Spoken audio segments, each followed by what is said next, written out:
is that strange sound? Where can it be coming from?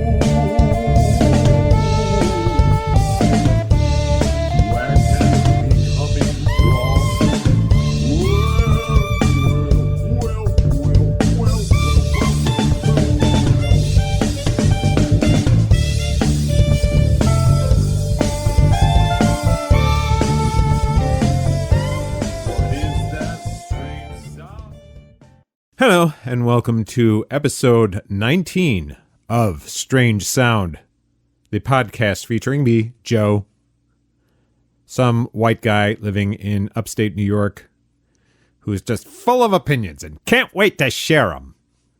Here we are. Anyway, not usually very strident.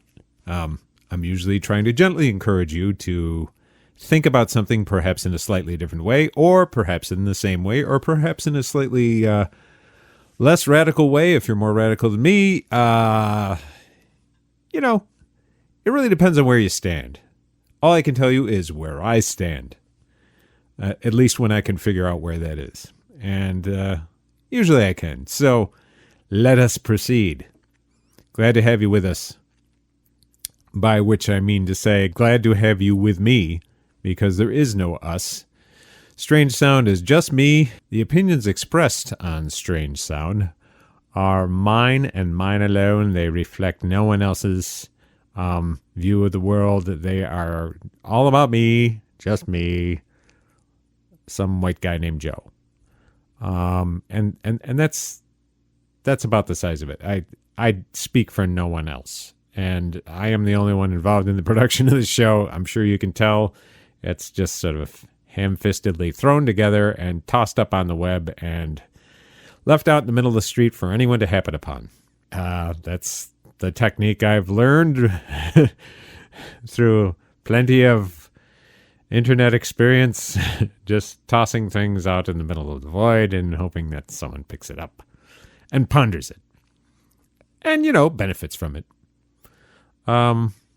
So, times are strange. We're still here in America in mid-pandemic, struggling through this whole thing. Just to sort of situate these remarks in time, it is July 11th when I'm recording this. I will be releasing this later this week, probably on Tuesday or Wednesday.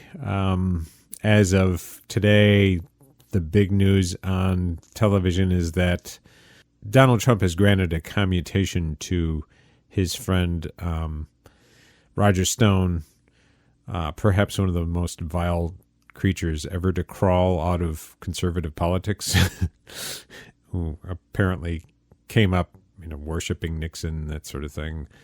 I always lump him together with Norquist and Abramoff, people that are perhaps maybe a little bit younger than him, but are sort of, I lump them together in the same group. Just a bunch of grifters growing fat off the carcass of conservatism in America. And, they've certainly, Stone has attached himself to Trump's ample ass like some kind of saprophytic leech of some kind, some description, horrible thing. Anyway, that's all I'll say about him. I don't really care. It's no surprise to me that Trump would commute his sentence, grant him a commutation for any, crimes that he's either obviously committed or not. What's the surprise, right? That Trump acts like a 2-bit TV gangster in running the American justice system. That's a big surprise, right? We knew he was going to do that, right? When he was elected, the American people decided to make him president. What the hell is he going to do? Is he going to run the Justice Department with integrity? Is he not going to favor his friends? Is he not going to attack his enemies? Is he going to change or pivot, to become more presidential because he'll rise to the level of the office, or will he drag the office down to his level? What do you think? Of course he'll do the latter. Of course that's what he would do. And that's exactly what he's done. It's absolutely no surprise. And, I'm sure this is just fine by people who have, again, attached themselves to his ample ass, like saprophytic parasites. And in fact, that's essentially what a lot of people bought onto in 2016. And they're probably not too disappointed. I mean, the president has, to some extent, delivered what he promised them. He's been, Vlad the Impaler to undocumented immigrants. He's separated children from their parents at the border and put them into what could be termed concentration camps, but are in fact detention centers that were established prior to his tenure as president, but that he has made even more famous and poured more resources into. He's at least affected to have built the wall that he promised them, even though he hasn't really built that much wall. But again, with Trump, it's just a question of what he says he's doing. He just makes shit up and says it a million times. And people who follow him, accept whatever comes out of his ample ass, his butt mouth, as the delivered truth, right? He is the voice of God to them. The voice of God. Whoever thought the voice of God would sound so ridiculous? I mean, he's truly an embarrassment.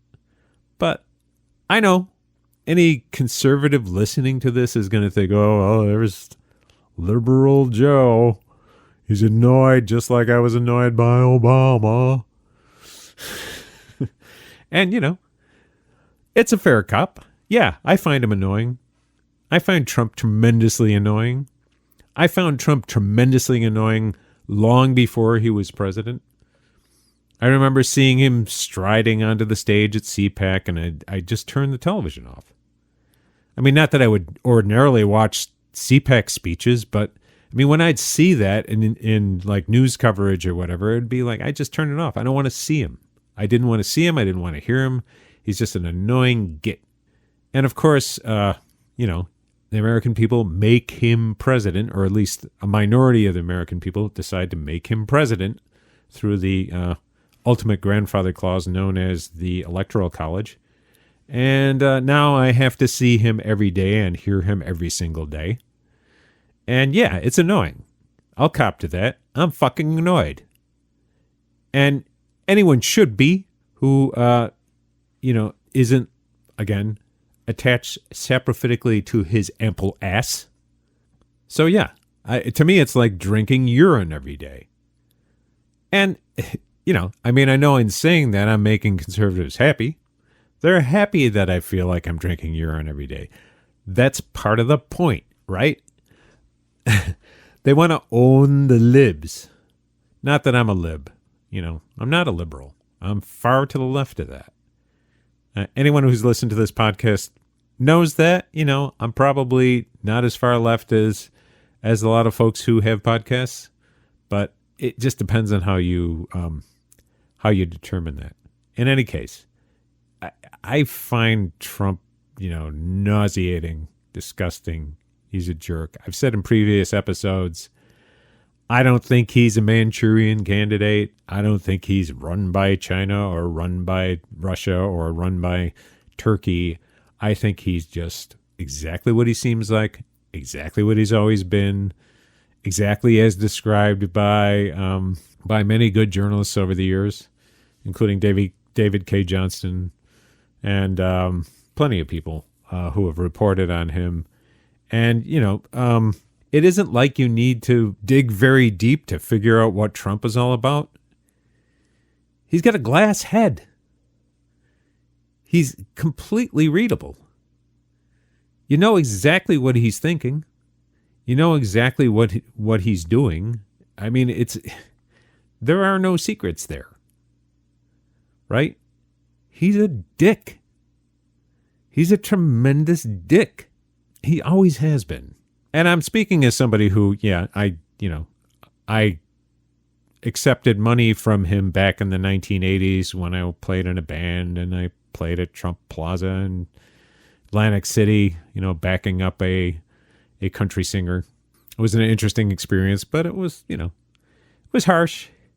He mistreated people. I mean, his organization mistreated people. They handled people very poorly. I think I might have mentioned in a previous episode that I shared a stage with a group called the Clovers, the group that did the original version of Love Potion Number 9. Back in the day, which is kind of a hilarious song, even if a little cringeworthy in some respects. And it was a casino performance group, right? It's sort of a low-level performance group, but included a couple of the original members of the band, and they were treated very poorly. They were mostly African-American gentlemen, very nice fellows. One of those guys looked so much like Nat King Cole, I almost fell over backwards. I thought, oh my God, it's Nat King Cole. Oh wait, he died. But I think it pissed me off more that they got treated poorly than that we got treated poorly. I mean, they kind of bullied us and stuff. But the fact that those guys had to, like, on their last day, grab everything and get out of there, get out of Dodge by, 5 o'clock or something, or else there'd be trouble. That really irked me. I mean, those guys didn't deserve that. Maybe we did, but they didn't. Anyway, but I digress. So, yeah, dickish company run by a small businessman named Donald Trump, who, I said this to my wife over the last couple of days.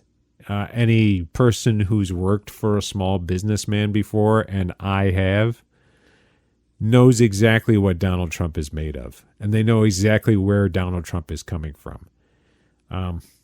I've talked about this in previous episodes, I'm sure. He's the quintessential small businessman. Every idea he has is brilliant. Every decision comes from him. He's arbitrary. He's in a bad mood today. You're fired. You're hired. Just every dick move you can imagine, right? Some of them are benevolent dictators, but they're all dictators. Let's face it. The vaunted small businessman or woman, small business owner, let's say, they're all, they're petty dictators. When they have a staff, right? When they have employees, they're petty dictators. And that's, that's capitalism, right? Anyway, that's what Donald Trump is. Small business owner, dickish. We already knew that. Okay. So what did I want to talk about today? Well, not so much Donald Trump. I wanted to talk a bit about the ongoing protest movement against police brutality, and essentially a broader set of issues than that, but that is kind of in the reductionist way that the news media typically reports movements like this, has been narrowed down to police reform and police brutality and Black Lives Matter. And the phenomenon of corporate America kind of signing on to some of the agenda that they perceive as being part of what protesters are asking for in a different way, in a way that's distinct from what has happened in the past. So after Ferguson, after Michael Brown was killed, after Sandra Bland died in custody, after Freddie Gray was killed or died in custody, killed, right? You didn't see a broad front of corporate America jumping on board and saying, yeah, Black Lives Matter. You didn't see Amazon posting on Twitter something like what they posted in June this time around, or late May, I should say, when they posted, "The inequitable and brutal treatment of black people in our country must stop. Together, we stand in solidarity with the black community, our employees, customers, and partners in the fight against systemic racism and injustice." Moving words. Moving words. I'm looking at a Vox article right now. It pairs this with a tweet. It's a retweet of this message by one of the BLM folks saying, "So are you going to pay your employees? Are you going to donate? What are you going to do? Open your motherfucking trillionaire purse, Jeff Bezos."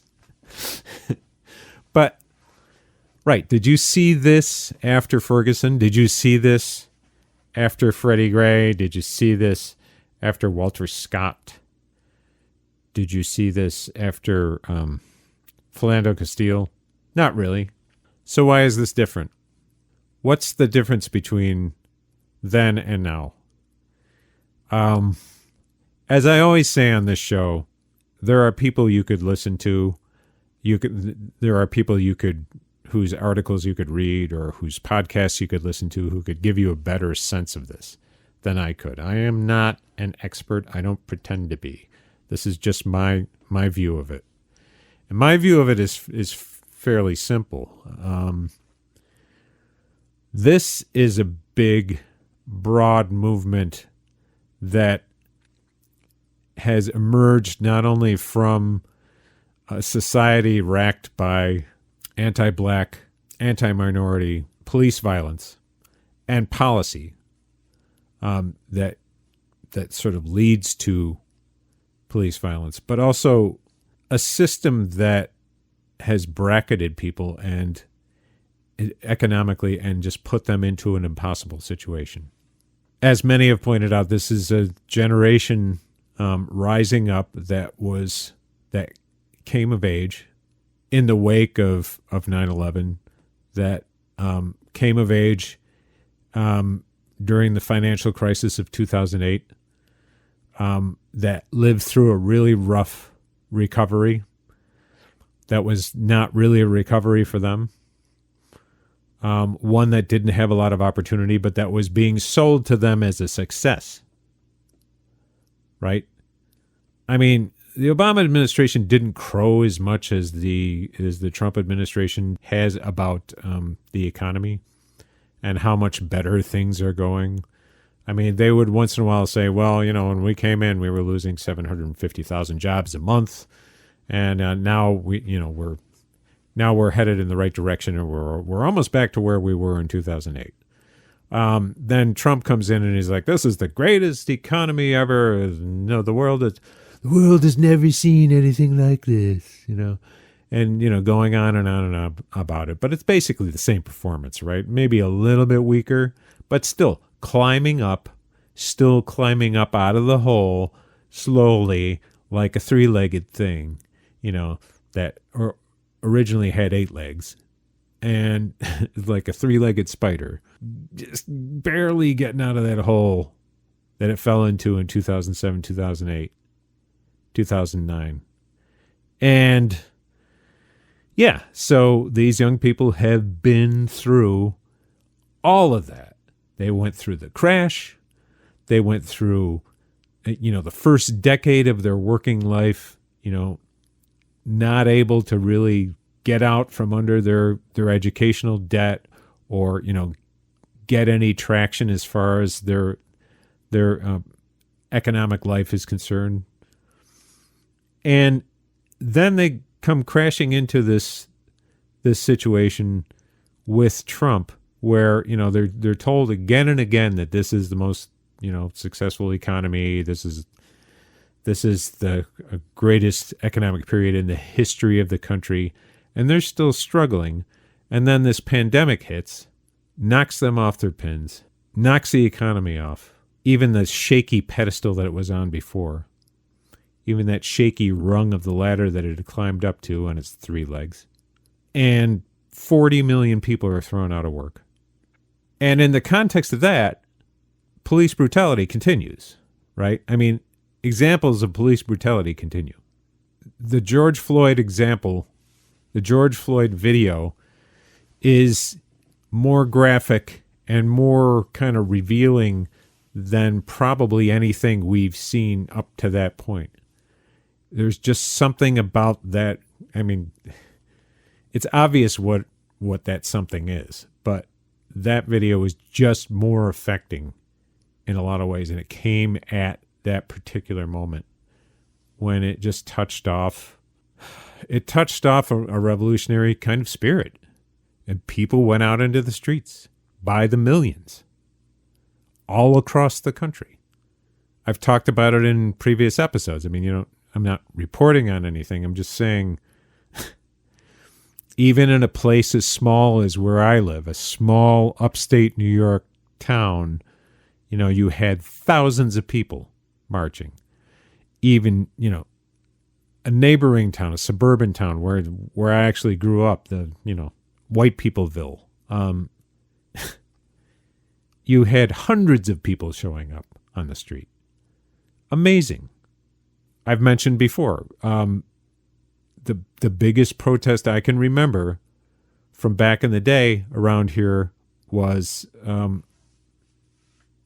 just before the start of the Iraq War in 2003, when we had about 200 people down in downtown Utica.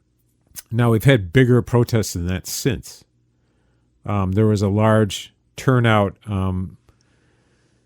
during the 2018 campaign, I think, because Trump came to Utica to support Claudia Tenney's reelection bid, which she lost. But there was a large turnout in protest of his appearance, and I think there were several hundred people there. So that in itself was bigger than the Iraq War protests. But the demonstration that followed George Floyd's murder was far larger than any of the demonstrations that had happened around here in many, many years, and perhaps ever. It was in excess of 1,000 people. Probably it could have been more like 2,000 people. I don't know.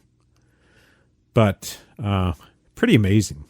In a place like Troy, New York, which is, I believe, smaller than Utica in terms of population, there were like 8,000 people. Amazing. But again, I've been through all these numbers. The reason why you're seeing Amazon, saying, "Oh, we've discovered that racism is bad." The reason why you're seeing that, the reason why you're seeing Netflix, you're seeing all these companies coming out and saying, Black Lives Matter.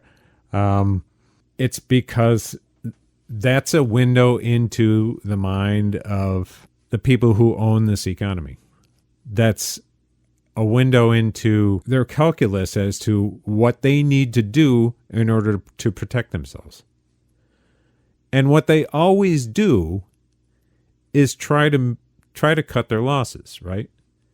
I mean, this is a huge movement, and it has put the scare into politicians. It has put the scare into corporate America.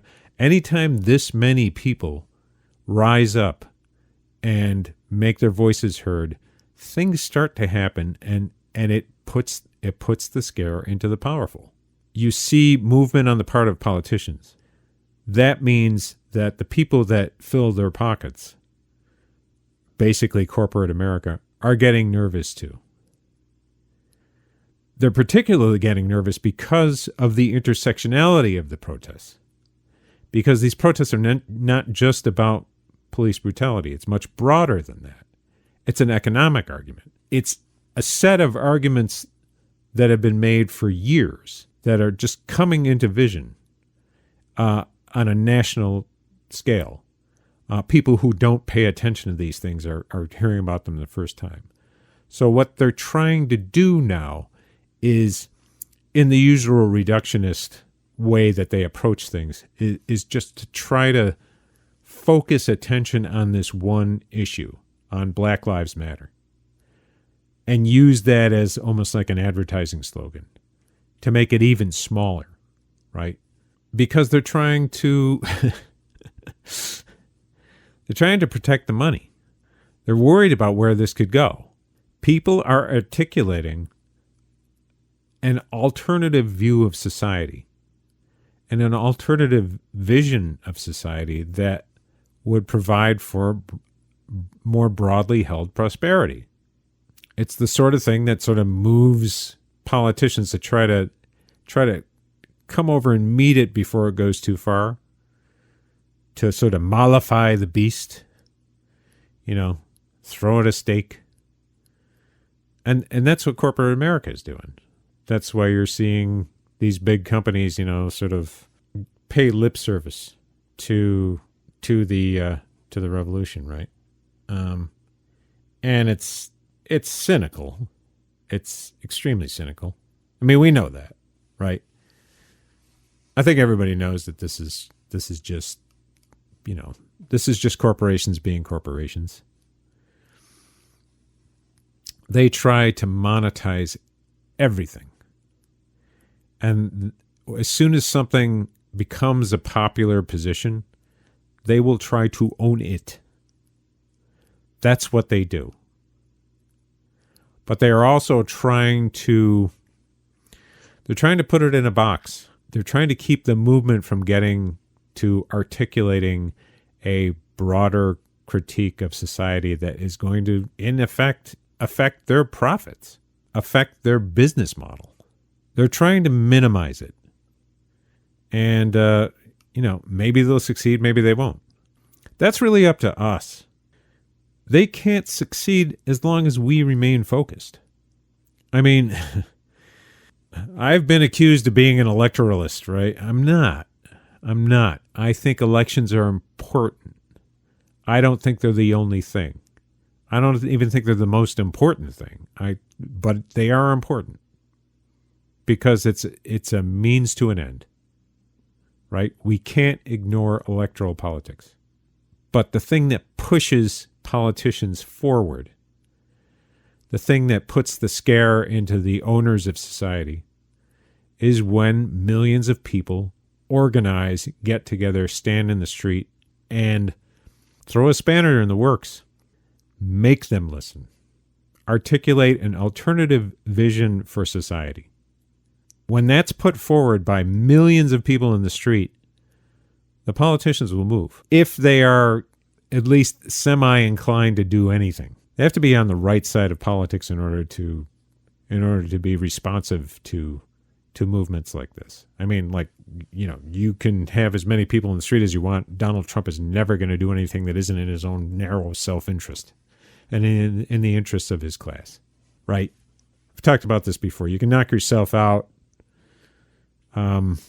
He's never going to change. He's never going to pivot, people. It's never going to happen. He's never going to say Black Lives Matter. Not in a million years. No, you need to have somebody in the presidency and people in Congress and people in state legislatures and hell, people at the local school board who would be inclined to do something, even if they wouldn't go half as far as you would want them to go. But they're pushable. That's what we need. So we need to pay attention to that, but we also need to, we need to be out in the street and we need to be organized and we need to be strategic and we need to keep our focus. So if we succeed in getting rid of Trump at the end of this year, that's great, but we can't stop there.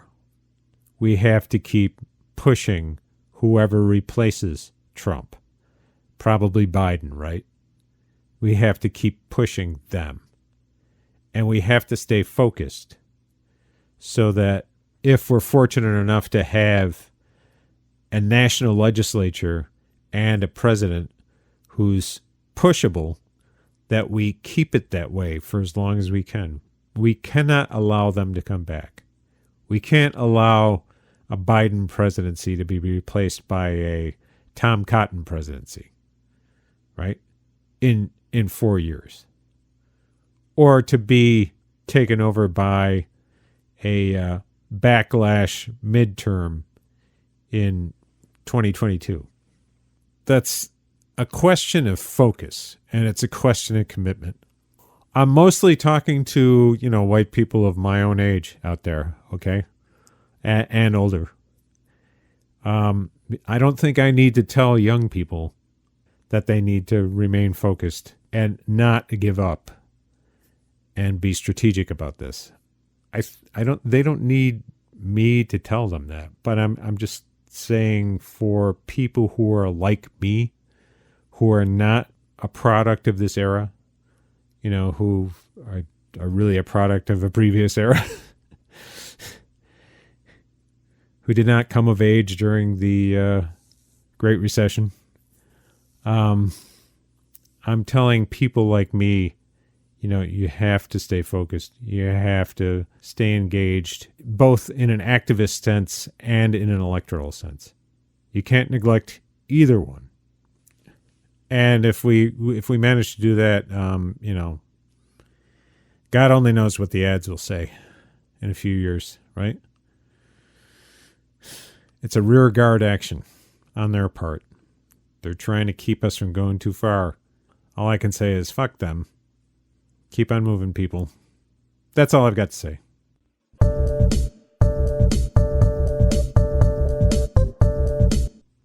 I'd like to know what you have to say. I should mention, we're on YouTube now. I'm not doing like a live stream or a video version of the show. I'm just posting audio at this point. I'm not saying I'll never do that. I'm in my early 60s. I'm not really the stuff of a YouTube sensation. I look a little crispy, so I'm not going to do that. But I may have a kind of a video version of this at some point. We'll see. It won't be an early resort to that. Let me put it that way. But we are on YouTube. You can find a link to that on our Anchor site, anchor.fm/strange sound. You can also find links to our Twitter feed.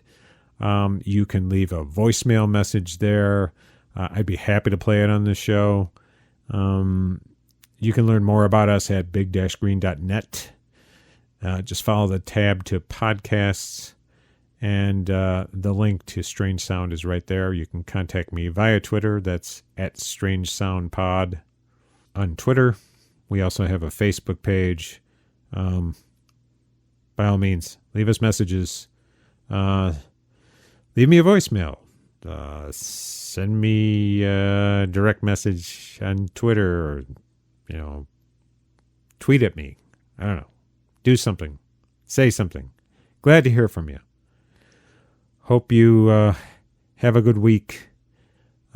Take good care, and I will see you next time. So long.